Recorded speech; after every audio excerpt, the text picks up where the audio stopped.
नमस्कार, आप देख रहे हैं रिप्रेजेंट इंडिया न्यूज़ और मैं हूं मनीषा श्रीवास आपके साथ। सीरम इंस्टीट्यूट ऑफ इंडिया ने देश में HPV cancer public awareness campaign की शुरुआत की। नागपुर चिकित्सा जगत के विशेषज्ञों ने एचपीवी से जुड़े कैंसर से निपटने के लिए इस अभियान को अपना समर्थन दिया। साथ ही लोगों में एचपीवी के बारे में जागरूकता लाने के लिए नागपुर में कॉन्क्लेव का आयोजन भी किया गया। तो आइए देखते हैं हमारे रिप्रेजेंट इंडिया न्यूज़ की खास रिपोर्ट।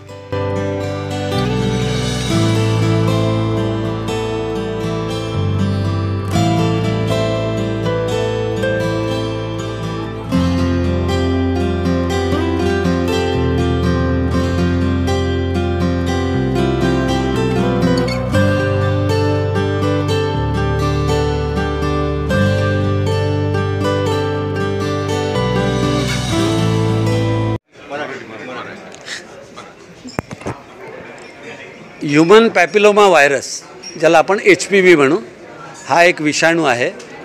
हा क्लोज कॉन्टॅक्ट, सेक्शुअल कॉन्टॅक्टनी स्प्रेड होतो। मुलापासून मुलीला होतो, मुलीपासून मुलाला होतो असं समजलं गेलेलं आहे। ऑलमोस्ट 85% पॉप्युलेशनमध्ये एक पर्टिक्युलर एज नंतर हा सगळ्यांना हा HPV इन्फेक्शन होतंच। पण HPV इन्फेक्शन झाल्याची कारणं काहीच नसतात, त्याच्यामुळे तो असा काही डायग्नोस नाही होत।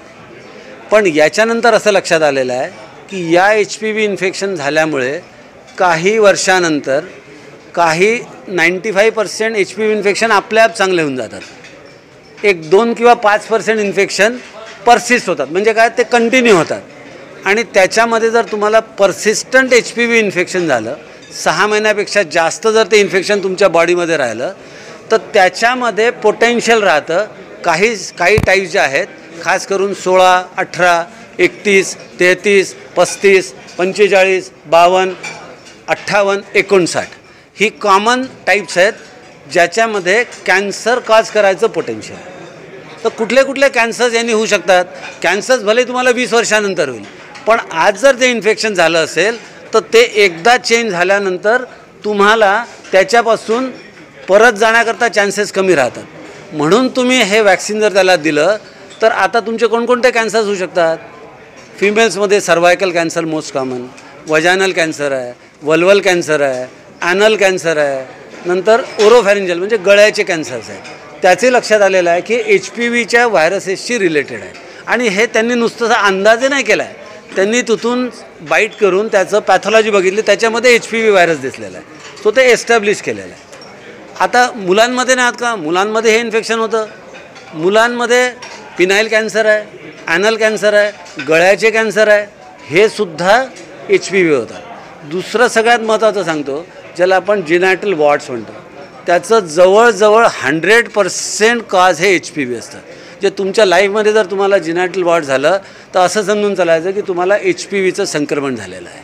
हे सगळं प्रिव्हेंट करण्यासारखं आहे, कारण हे जे वॅक्सिन्स आपण देतो त्याच्यामध्ये 6 आणि 11 हे जे टाईप्स आहेत, त्यांनी जवळजवळ 100%, मी जवळजवळ म्हणतो म्हणजे 100% नाही, पण 90 to 100% त्याच्यापासून जिनॅटल वॉर्ड्स व्हायचं प्रोटेक्शन मिळतं।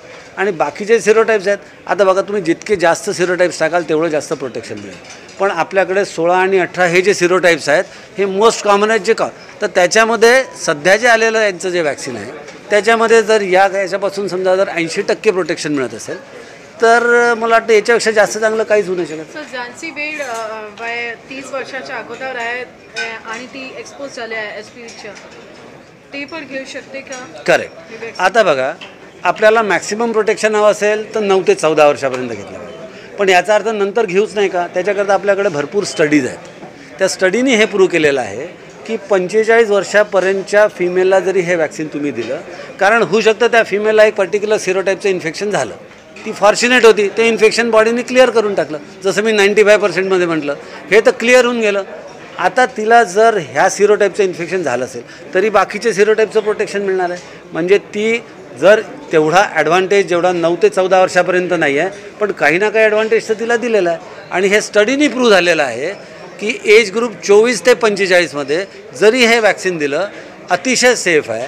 त्याचा इम्युन रिस्पॉन्स म्हणजे ज्याला संरक्षण शक्ती म्हणतो ती तेवढीच चांगली आहे, आणि प्रोटेक्शन होऊ शकतं 9 ते 14पेक्षा थोडं कमी असेल, पण भरपूर आहे। जर ती फॉर्च्युनेट असेल, तो फॉर्च्युनेट असेल मुलगा किंवा मुलगी, आणि त्यांना त्या सिरोटाईपचं इन्फेक्शन तेव्हा नसेल, तर त्याचं प्रोटेक्शन तेवढंच चांगलं राहील. तो सेफ्टी प्रूव्ह झाली आहे, वॅक्सिन एफिकसी प्रूव्ह झालेली आहे, आणि इम्युनोजेनिसिटी म्हणजे संरक्षण शक्ती पण प्रूव्ह झालेली आहे. त्याच्यामुळे हे वॅक्सिन तुम्हाला 45 वर्षापर्यंत देतात, जे वॅक्सिन्स आपल्या देशामध्ये अवेलेबल आहे. या वॅक्सिनकरता त्यांनी 26 वर्ष म्हटलेलं आहे. Doctor Sanjay Marathe, director colours mother and child care hospital, Nagpur.